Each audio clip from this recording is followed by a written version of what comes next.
You are non-physical inside of the virtual reality, which is your body. So your consciousness is a non-physical thing. All the choices, all the memory, all the thoughts, all the processing goes on in consciousness, not in the brain. There really is no brain. The brain is not even rendered unless somebody opens a skull and has to look at it. We are playing a character. That character is your physical body. That's the avatar. This man is Thomas Campbell, a PhD physicist who claims to have cracked the code of reality and what happens after death. What you're about to hear next flips everything you think you know about death, life, and even this very moment. Thomas Campbell calls his model My Big Toe, a theory of everything that doesn't start with particles or space, but with consciousness itself. According to this theory, reality isn't something outside of you, it's something rendered for you. You're not a brain in a skull, you're a stream of awareness, experiencing this environment through a temporary interface, the body. In this model, you're a unit of consciousness, basically an aware observer that takes in information and makes choices. The physical world is just one part of a bigger system, and death, it's not the end. It's just logging out of this simulation. When you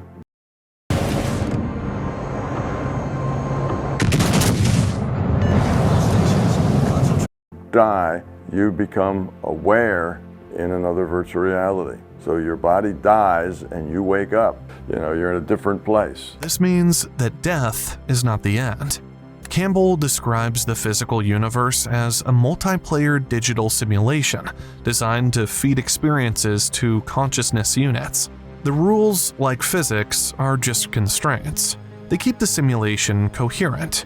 When your avatar dies, the simulation doesn't crash. It continues, and so do you. This theory also explains near-death experiences, out-of-body phenomena, and altered states. These are not hallucinations. They're moments when the data stream shifts, or when consciousness accesses other parts of the system. And it's not just theory. Campbell spent years running controlled experiments in altered states. What he found was consistent, repeatable, and aligned with other independent explorers. So, if you don't die and your consciousness continues, where does it go?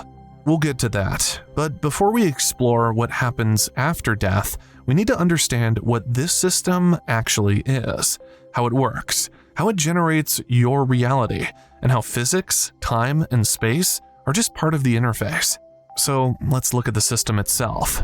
In My Big Toe, Campbell describes this environment as the Larger Consciousness System, or LCS. You, me, and everyone else, we're all part of it. We're not separate observers dropped into a world. We're participants inside a multi-level reality engine designed to feed us experience. But this system doesn't feed you everything all at once. It works efficiently, just like a game engine only renders what the player sees. The LCS renders reality on demand. When you look, it loads. When you don't, it's just potential data. big universe is virtual. It's just computed. If it's just computed, when we look out at all those little stars that are just little dots of light, that's what's being computed to us. It's a dot of light. We look out there, we look away, we go to sleep. We're not getting that data anymore. It's gone. You only compute what a player's looking at. Right. Well, that's the way it works. That's efficient. When you interact with the system, by making choices, by responding to others, you're sending data. Your decisions create patterns. Those patterns feed back into the system. It tracks your intent, your awareness, your evolution. Each individual in this model is a unit of consciousness, autonomous, self-aware, and temporarily connected to an avatar within this environment. The system doesn't control you, it provides scenarios. You decide how to respond. And what happens when the avatar dies? The connection ends, the data stream stops, but your consciousness doesn't vanish. It returns to a broader level of the system, and eventually it re-engages, perhaps in a new scenario, a new body, a new experience set. But this isn't random reincarnation. It's not recycling. It's iterative learning, just like a player progressing through levels, refining their skills with each run. And here's where it gets even more interesting. This system, the LCS, is not physical. It doesn't exist in space. It's informational, which means the world around you might not be what you think it is. The system you're in doesn't produce reality the way we think. What you see, hear, and touch is not the source. It's the output. In this model, reality is an interface. Just like a screen on your phone shows you icons instead of code, this environment presents space, time, and matter as usable representations. They're functional, they're meaningful, but they're not fundamental. What's underneath isn't physical, it's informational, a field of probabilities that only becomes specific when required. This is why in quantum physics, particles don't seem to exist in one state until measured. It's not because something's broken, it's because that's how rendering works. When a conscious observer looks, the system produces a result. When no one's observing, it remains undefined, just stored as potential data. Another way you create your reality is by your interactions. For example, if you are a user of people, hard to get along with, mean-spirited, then what you create is a world where people will try to avoid you, where you won't be liked, you won't be invited, and you won't be welcome. And you create this reaction to yourself because of your choices, your actions. This model also explains time. Time isn't a universal clock ticking outside of you. It's local to the environment. It allows for change, memory, and causality. But it's part of the interface. You experience it because it's necessary for the type of learning happening here. The same goes for space. You see separation, distance, and position, but it's only there to structure interaction. The system creates these conditions to allow meaningful experience between individual observers. Everything around you behaves according to rule sets, what we call physics. But these rules don't exist because particles do. The particles exist because the rules define how the interface should behave. Nothing is arbitrary. When something appears stable, it's because the system is following consistent logic. When something appears random, it's because the outcome was selected from a range of possibilities based on current conditions and input. This is not speculation. It's consistent with how probabilistic systems behave in any simulation. You don't need to believe it. You only need to look at the evidence, starting with how the physical world already behaves like a rendered experience. Once you see it this way, the question changes. It's no longer, is this real? It's, what is this real for? If everything around you behaves like an interface, structured, responsive, rule-based, then it makes sense to ask, what's driving it? The answer isn't matter, it's consciousness, and not just as an observer, but as an active participant. The system you're in doesn't just respond to your actions, it responds to your intent. Every thought, every decision, every emotional reaction sends data into the system, not just what you do, but why you do it. The system records patterns, tracks consistency, and responds accordingly. In this framework, consciousness isn't passive. It shapes reality through interaction. It learns by making choices, experiencing the consequences, and adjusting behavior. Over time, that adjustment forms a feedback loop, an ongoing process between the observer and the environment. Is the way this virtual reality works is that your intent modifies future probability. So what is likely to happen in the future, your intent can make it more likely or less likely. You have that ability to modify future probability. Intent is key. It's the difference between manipulation and honesty, between acting from fear or acting from compassion. Two identical actions can produce entirely different outcomes depending on the underlying motivation. This feedback mechanism isn't moral in a religious sense. it's functional. The system uses your choices to guide your evolution. Actions that reduce internal conflict, promote cooperation, and reflect awareness are reinforced. Those that increase confusion, fear, or separation lead to friction. This is why experiences often repeat. When patterns don't change, the system reintroduces similar conditions, not to punish, but to offer another chance to respond differently. In this way, life becomes a kind of training, not in the sense of testing you, but refining you. The world around you adapts, not because it has emotions or judgment, but because it's designed to reflect your progression back to you. And because all consciousness units are connected within the larger system, your choices don't affect only you. The ripple goes outward. Your intent influences others, and theirs influences you. Free will isn't just a human trait. It's the foundation that holds the entire structure together. Without it, the system wouldn't evolve. There would be no learning, no adaptation, no change. In this model, every consciousness unit must be able to choose. That's what creates data. That's what generates growth. Each moment presents a set of possibilities. Some are constructive, others destructive. You decide which direction to take. That decision, the one made in real time, under pressure, in uncertainty, is what matters most. Not because someone is judging it, but because it shows who you are. So awareness and time and free will all need each other to exist. They're all codependent with real time. If there's no time, nothing changes. If there's no change, there are no choices. And the awareness is a dead end. It never changes. It's like looking at one photograph and never seeing anything else but that photograph ever. Choice only exists when outcomes are uncertain. That's why challenges appear. That's why the rules allow for mistakes.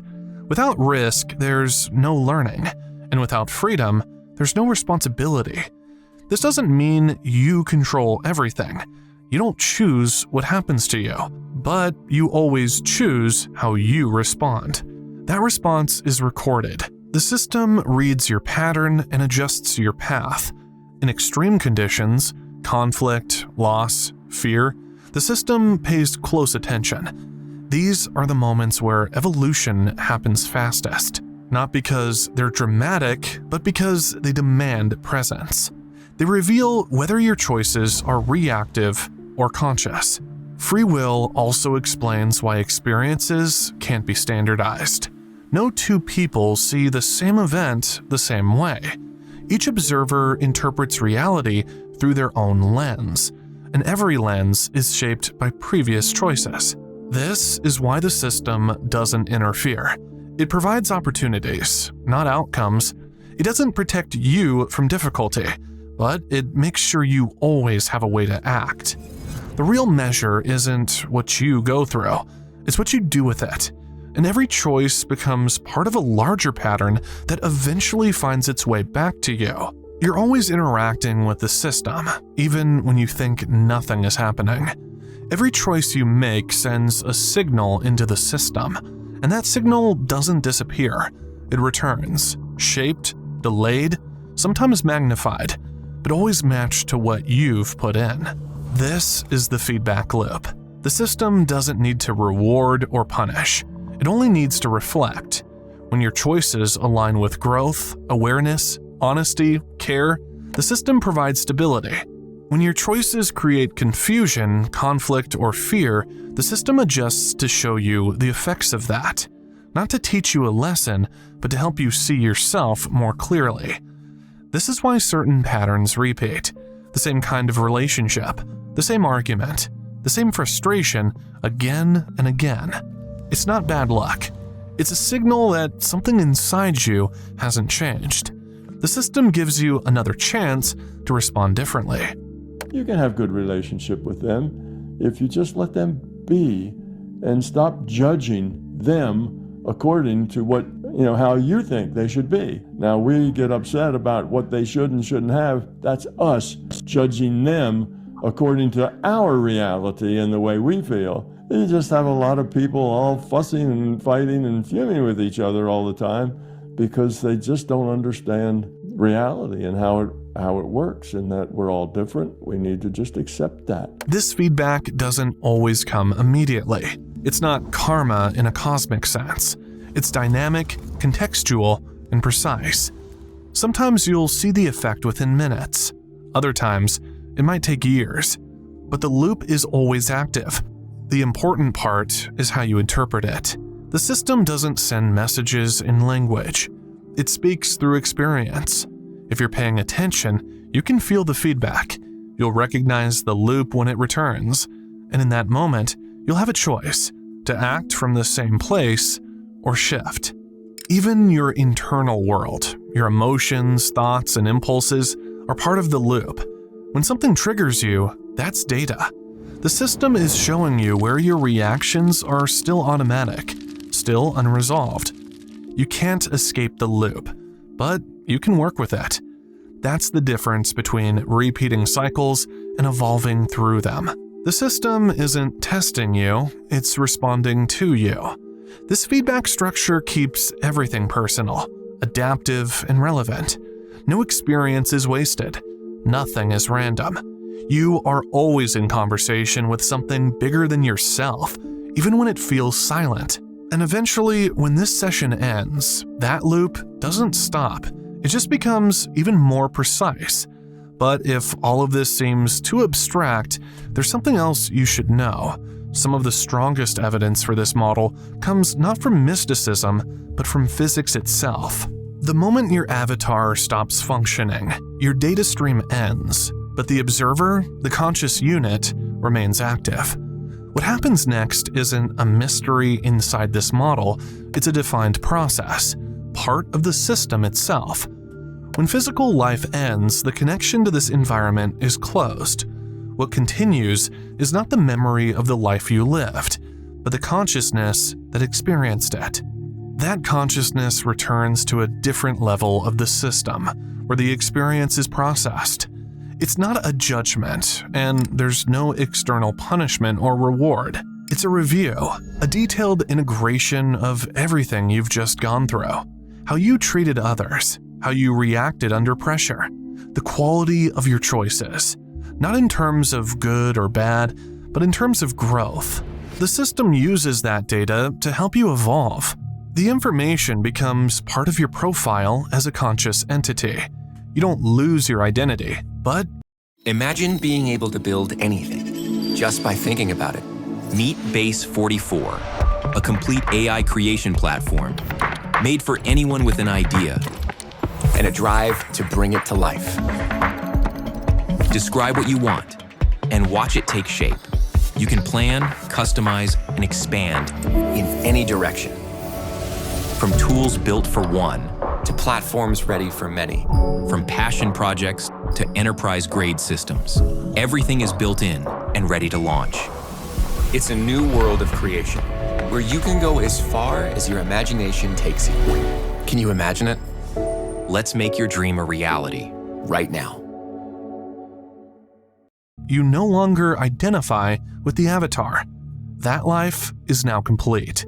Its lessons recorded. What actually happened here is that when you die, that avatar is dead. The consciousness is not dead. The consciousness is alive in a new reality frame. That avatar is what we call a free will awareness unit, with only the quality that logs on for the next incarnation.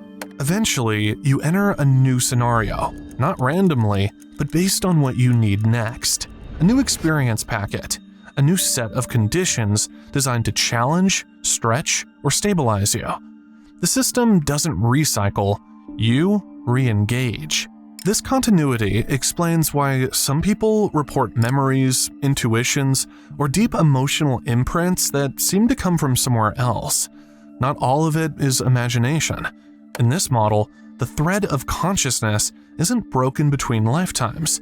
It simply shifts focus. The idea of finality dissolves. Death becomes a reorganization of perspective. You don't take everything with you, but you take what mattered. That's why inside this framework, how you live and how you die are connected, not through fear, but through function. Every experience, including death, serves a purpose. And for those who wonder if any of this is real, there's one way to find out: direct experience, because parts of the system can be accessed without dying. The idea that consciousness continues after death might seem impossible until you look at how the physical world already behaves, because some of the strangest discoveries in modern physics match the behavior you'd expect in a simulated reality. At the quantum level, particles don't have fixed properties until they're observed. Until then, they exist as probabilities. This isn't a theory, it's been tested in thousands of experiments. Electrons, photons, even atoms behave like clouds of potential until someone measures them. That's exactly how a rendering engine works. It doesn't load an object until the player looks at it. It doesn't calculate unnecessary detail in areas the player can't see. The system stays efficient by generating only what's needed, when it's needed. When a guy gets out his telescope, it has to compute what he sees. Random draw, that's what he sees. Good. Stop doing it. Turned off his telescope, nobody's looking at that anymore. Then you don't have to compute it anymore. So it's not a big waste of anything. It's a virtual reality. It only computes what's functional. This matches the observer effect. The system responds to where conscious focus goes. When you observe, it renders. Before that, it remains a field of possibilities waiting to become experience. Even space and time behave strangely when you look closely. In relativity, time slows depending on speed or gravity. Space bends. Events shift depending on the frame of reference. These dynamics suggest something deeper than static structure. This kind of behavior is exactly what you'd expect from a system designed to adapt to conscious interaction. Information theory also points in the same direction. Reality behaves like structured data.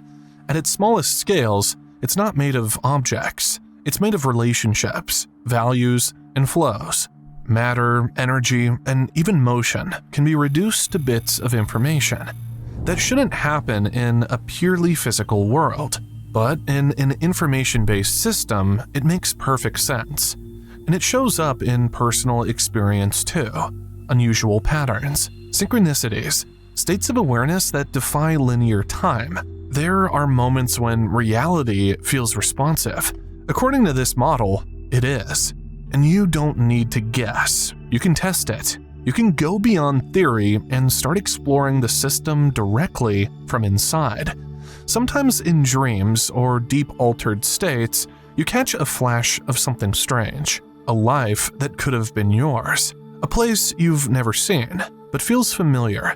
A memory that doesn't belong to this version of you. In this model, those aren't just tricks of the mind. They're access points. The system stores far more than what you live. It calculates every possible outcome of every decision you could make. What you experience is only one of those paths. The others remain, unplayed, but not erased.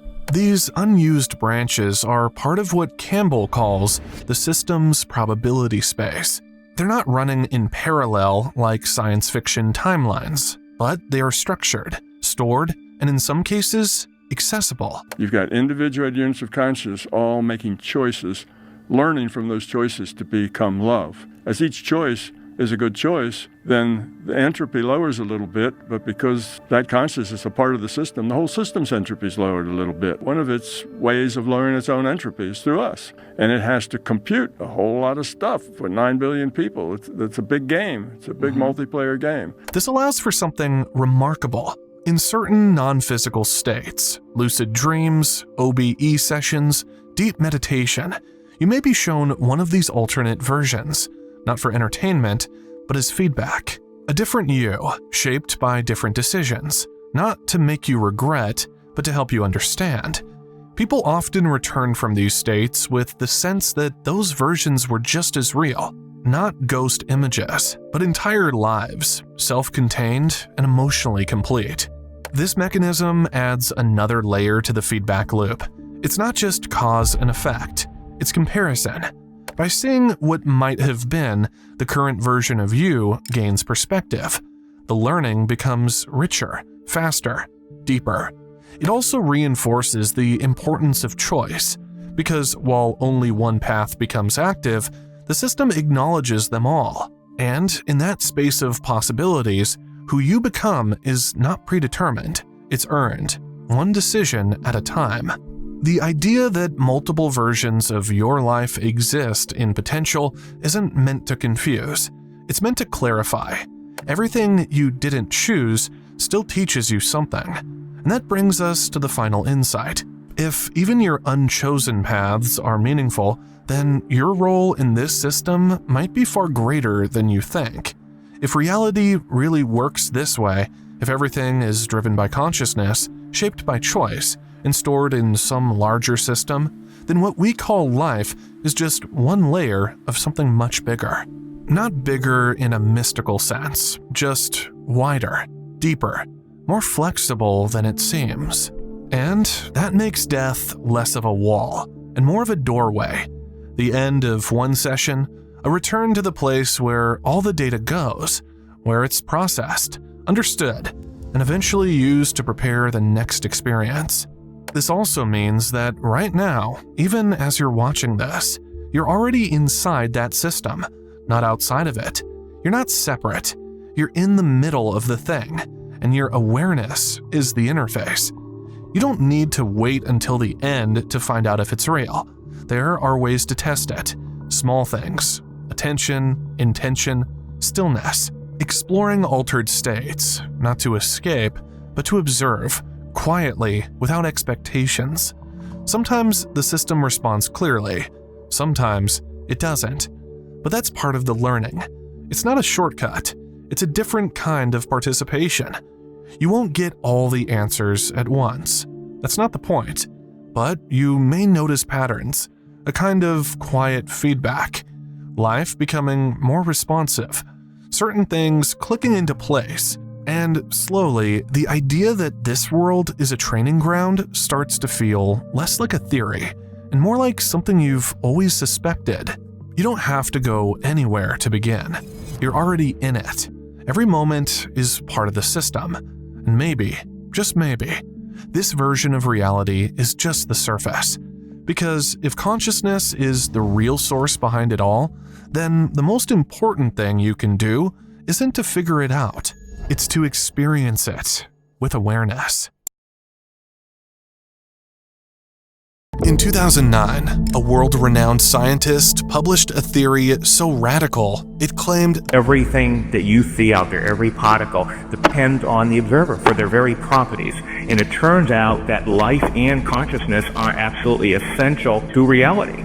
So that it's clear that without an observer, you could not actually have existence, you could not have reality. His name is Dr. Robert Lanza. Robert Lanza was called by the New York Times one of the 3 most important scientists alive today.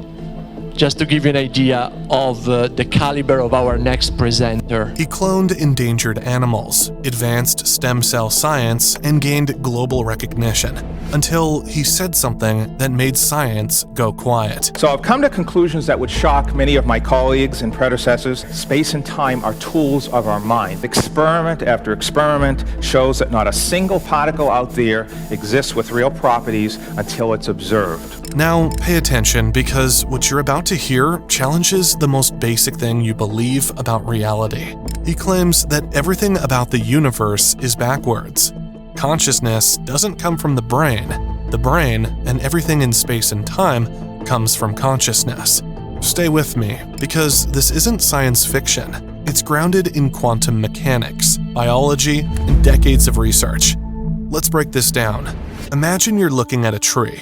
You assume it's just there, whether or not you're looking at it. That's how we've been taught to see the world. But quantum experiments, like the famous double-slit experiment, suggest something strange. Until a conscious observer checks, particles don't have defined positions. They exist in a state of probability. In other words, they're not real until you observe them. So what does that mean? It means the universe might not exist without you. And that flips everything upside down. This is where things start to shift. The idea that life doesn't exist within the universe exists within life. Consciousness isn't some side effect of atoms, it's the very fabric holding it all together. So take the undeniable logic that your kitchen is always present. You think that its contents assume its familiar shapes and colors whether or not you're in it. But consider, the shapes, colors, and forms known as your kitchen are seen because the particles of light from the overhead bulb bounce off the various objects and then interact with your brain through a complex set of retinal and neural intermediates. But on its own, light doesn't have any color, nor any brightness, nor any visual characteristics at all. It's merely an electrical and electromagnetic phenomenon. So you might think that the kitchen was there in your absence, but unquestionably, the reality is that nothing remotely resembling what you perceive as your kitchen could possibly be there without your consciousness interacting with it. Quantum physics comes at it from a much harder angle and arrives at the same conclusion. So at night, you click your lights off and you leave for the bedroom. And of course the kitchen is there unseen all through the night, right? So, in fact, the refrigerator, it turns out, the stove, and everything in your kitchen are composed of a shivering swarm of energy. And the results of quantum physics, such as the two-hole experiment and others, tell us that not a single one of those particles in any of those objects actually exists in a definite space until you observe them. Rather, they exist in a range of probabilities, waves of probability. So outside of that fact, there's really nothing there. They're just statistical probabilities of particles existing in certain locations. So if they aren't being observed, they can't be thought of as having any real existence, either duration or position in space. So it's only in the presence of the observer, that is when you go back and get a drink of water, that the mind actually sets the scaffolding of these particles in place. Robert Lanza isn't a random voice from the internet. He's been named among Time magazine's 100 most influential people. He's a pioneer in cloning endangered species, helping advance stem cell therapies, and has published in prestigious journals like Nature and The Lancet. But his most controversial claim? That death, as we understand it, doesn't actually exist. And if that's true, then when your body stops working, your awareness doesn't disappear. It shifts. And that's where things get even more unbelievable. Lanza's perspective is simple, but radical. Consciousness doesn't end when your body dies. Instead, it continues outside of space and time, because it was never confined to the brain in the first place. To understand this, we need to look at what physics has been telling us for over a century. In Einstein's theory of relativity, time is not a fixed arrow. Past, present, and future exist simultaneously. Your death, in that sense, is just a coordinate in a much bigger structure. From a timeless perspective, there is no true before or after.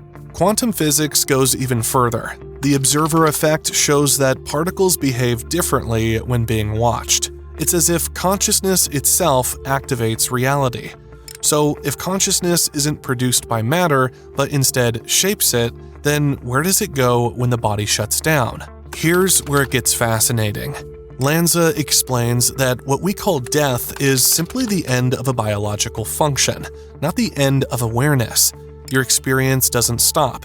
It just detaches from the physical structure, just like a TV signal continues even after the receiver breaks. And this idea isn't new. Philosophers like Immanuel Kant and modern physicists like John Wheeler have said similar things, that space and time are tools of the mind, not external realities. According to Lanza, reality is a process that involves your consciousness at every level.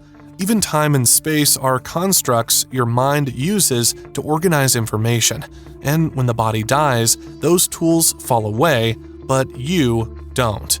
Instead of fading into nothing, your awareness shifts into another framework, one not bound by the rules we think are universal. And before you dismiss that as spiritual fluff, remember, mainstream science still can't explain how consciousness arises from brain matter. There's no biological mechanism that bridges the gap between neurons firing and the experience of being. There's nothing in physics that can explain, as you've already heard over and over, how a group of molecules in the brain creates consciousness. So the beauty of the sunset, the taste of a delicious meal, these are all mysteries to science, how we subjectively feel that. So maybe we've been asking the wrong question all along. Instead of what happens when we die, maybe we should be asking, what is this place we're experiencing, and who's really doing the experiencing? Because if consciousness isn't local, then death might not be a wall, it might be a doorway. Here's where things take a turn most people never see coming. If consciousness exists outside of time and space, then reality as we experience it could be just one version among many. Not because of sci-fi multiverses, but because consciousness may be constantly selecting outcomes from a sea of quantum possibilities. Think of the many worlds interpretation of quantum mechanics, proposed by physicist Hugh Everett in the 1950s. It suggests that every time a decision is made or a particle takes one path over another, alternate realities branch off. Now, we've never thought that we were in a superposition, right? No one ever feels like that's what they've seen. So the inventors of quantum mechanics said, well, we're going to pick one of those possible places. You saw it here and the electron was there, and say that's real. What the many worlds version of quantum mechanics says, actually, they're all real, but they can't talk to each other. So before you did the observation, there was one world, the electron was spread out and you were in your state. After, there are many, many worlds, and in each one of those worlds, the electron was in one particular position, and that is where you saw it. In that framework, your consciousness could, theoretically, continue in one of those branches after death. Not reincarnation, not heaven or hell, but a shift, a continuation in a new configuration of reality, selected and sustained by awareness. Lanza doesn't claim to know exactly what that looks like. He only insists that death is not the end of consciousness, because consciousness is not confined to physical matter, and that's not as outrageous as it sounds. Let's go back to biology for a moment. Your brain processes information electrochemically, but the awareness of that information, the voice in your head, the sense of self, is not physical. You can't touch a thought. You can't weigh a feeling. Yet we know they're real because we experience them directly. So what if that inner world isn't a side effect of biology? What does it really take to stop a motivated, violent criminal dead in his tracks? But the source of it. Lanza points to experiments where people in near-death states reported vivid consciousness, even when their brains showed zero electrical activity. Their memories were sharp, emotions clear, details precise. Some even recalled conversations happening in the room while they were clinically dead. What we're beginning to demonstrate is that actually, contrary to our perceptions, consciousness does not become annihilated just because a person has just died.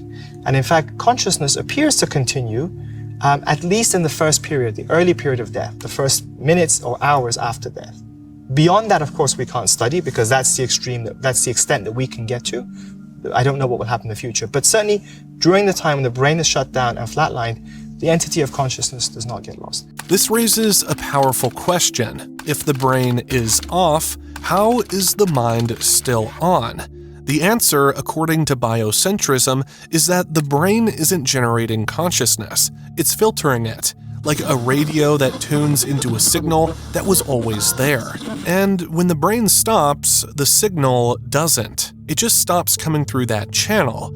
So death might not be a loss, but a release from the illusion that this physical form was ever the full story.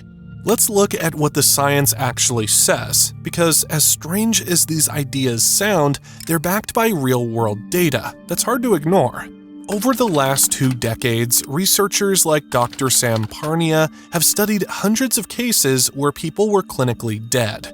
No heartbeat, no brain activity, yet somehow they were still aware. Their memories during these periods weren't vague dreams. They were detailed, consistent, sometimes even verifiable. Among the group who survived, what we found is a breadth of consciousness and recollection. So 39% of people reported broad perceptions and memories.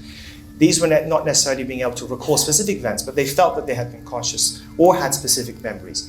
If you then broke this down further, 20% of the group who survived had a transcendent experience regarding their cardiac arrest.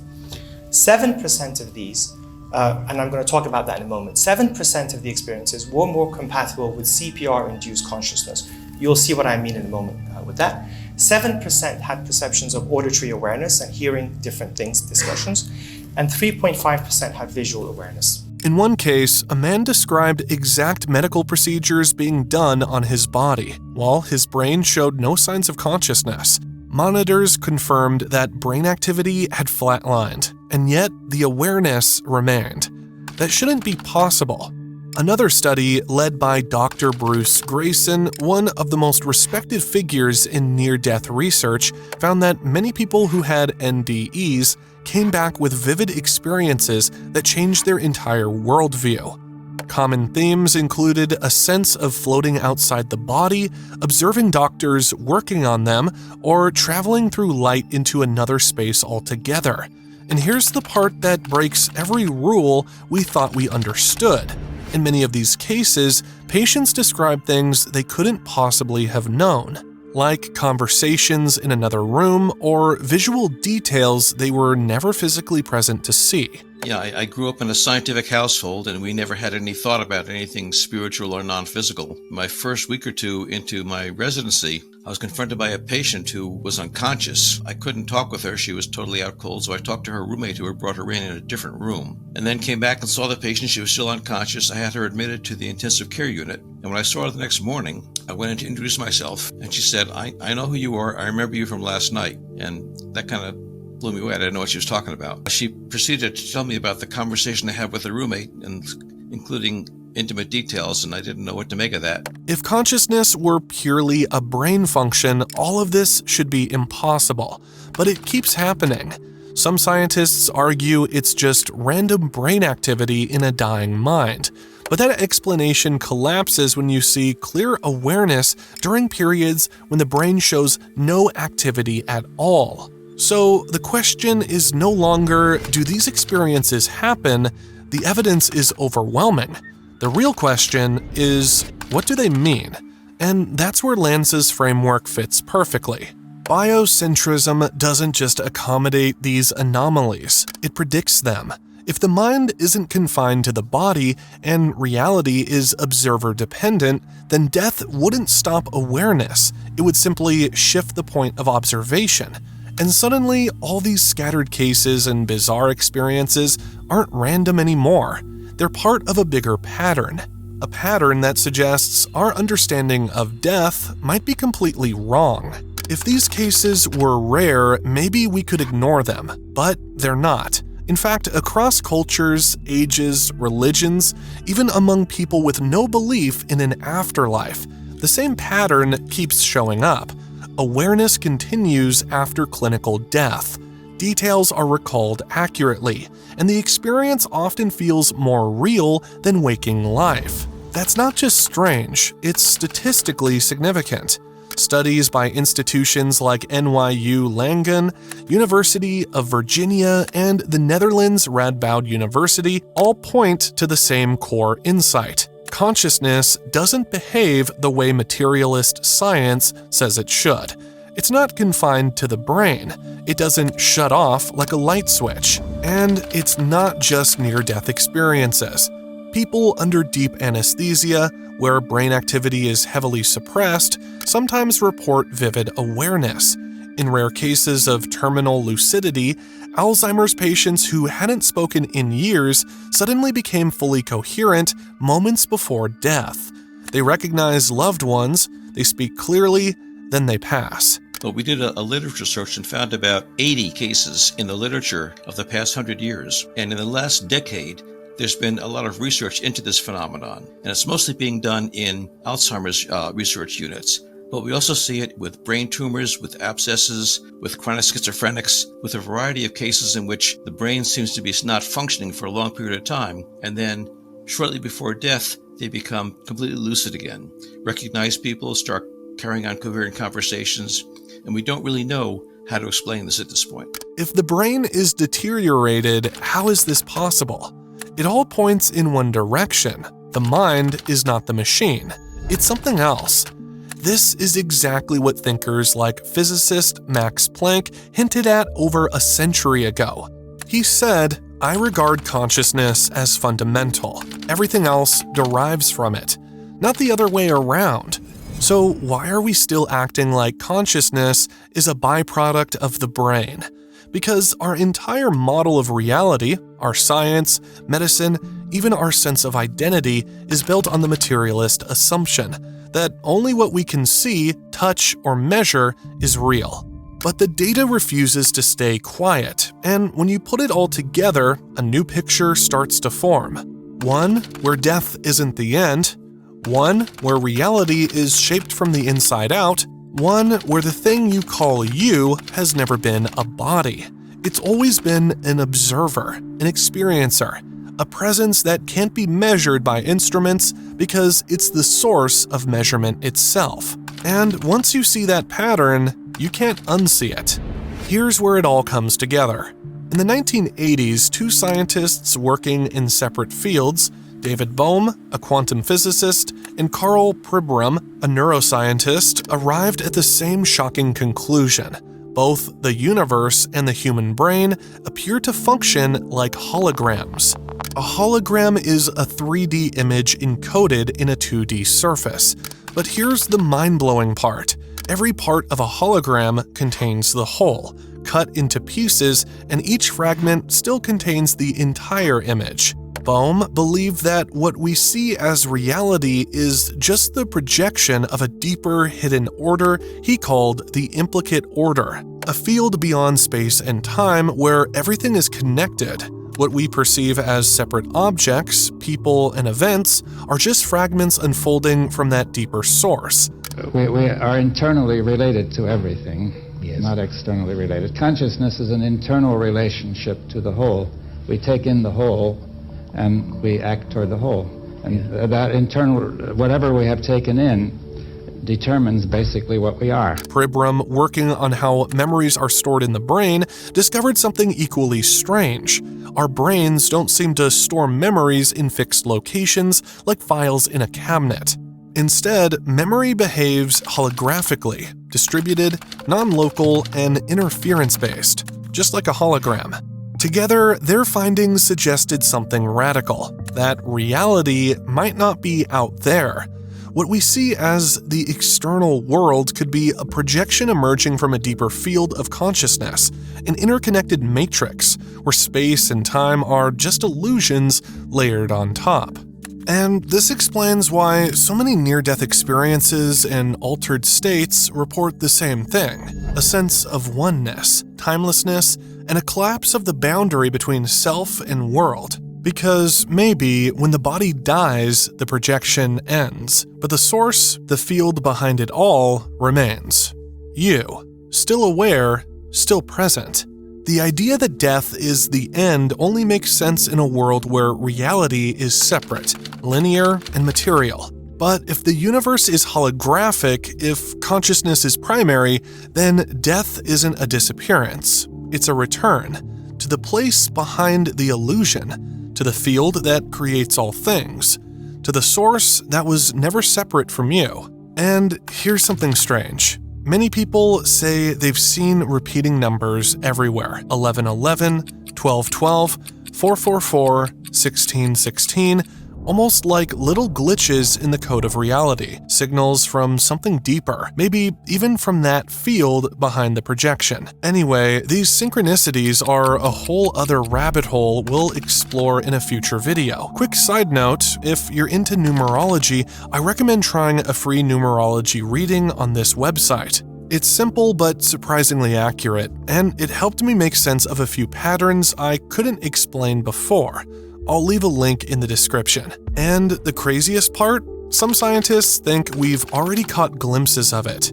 If death is just the end of a projection, and if space is not truly separate, then there's one more illusion we have to confront. time. Einstein once said the distinction between past, present, and future is only a stubbornly persistent illusion. According to his theory of relativity, all moments in time already exist. Past and future aren't gone or yet to happen. They're just coordinates, like different places on a map. In this model, your birth, your best memory, your final breath, they're all still there. The flow of time is something you experience, but it doesn't exist on its own. It's a byproduct of consciousness moving through events. And if that's true, then death doesn't mark the end of you. It marks the end of this particular experience of linear time. Here's where things get even more surreal. Dr. Robert Lanza takes this further. If space and time are just tools your consciousness uses to decode the universe, then you've never actually been in time. You've only been experiencing snapshots of it, like frames in a film. And death? That's just the point where the film reel shifts. Your awareness, never disappears. You just stop experiencing this particular storyline. And this explains why so many near-death experiences report a strange sense of timelessness, where everything happens at once and time has no meaning. Because maybe, outside this projection, time doesn't exist. So, what happens when we die? Maybe nothing ends.